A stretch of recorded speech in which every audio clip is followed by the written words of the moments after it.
Hello again, my name's Gabe Zona.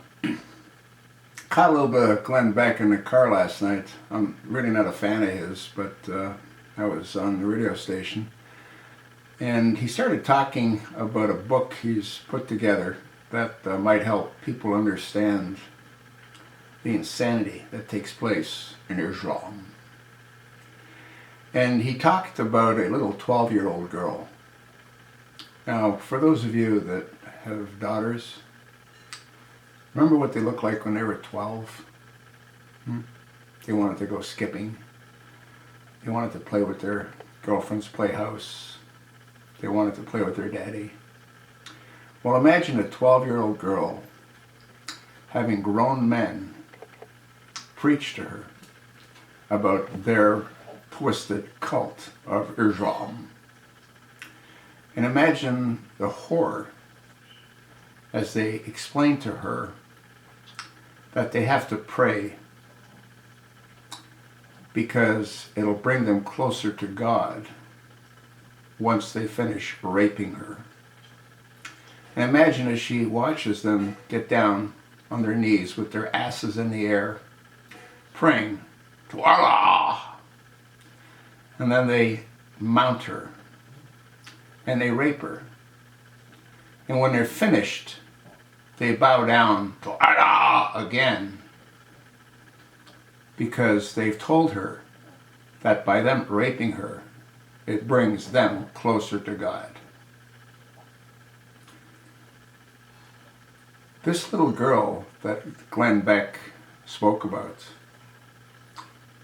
had countless men rape her every day for 11 solid months. Do you think that her mind might be gone by now? You think that her mind might have been gone after the first attack? Can anyone imagine having a little girl raped over and over and over again by these insane, inbred, mentally deranged savages? Glenn Beck also drew somewhat of an analogy. While all this is going on, and we know that it's going on, we're doing nothing about it. And the analogy that he drew was during the Second World War. The Americans had to have a clue as to what was going on in those countless concentration camps, the extermination camps.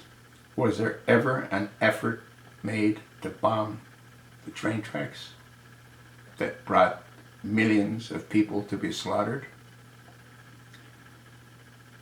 America stood by back then, and America's standing by at the present time.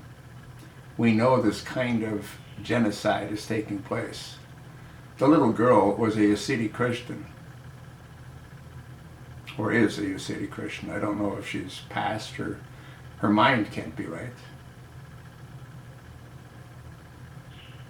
You think maybe you want to talk to your congressional representative if there's been any time to destroy an enemy?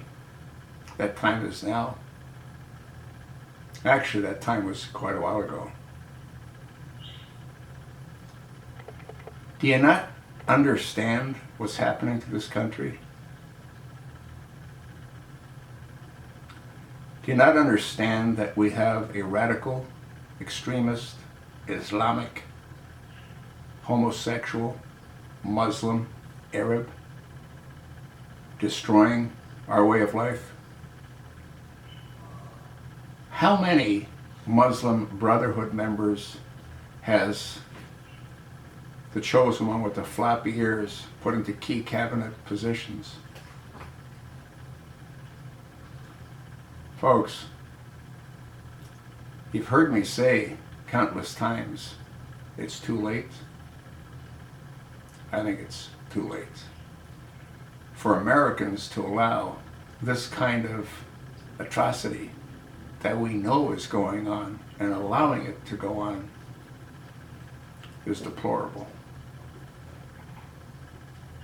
That's sort of what I think. Let me know what you think.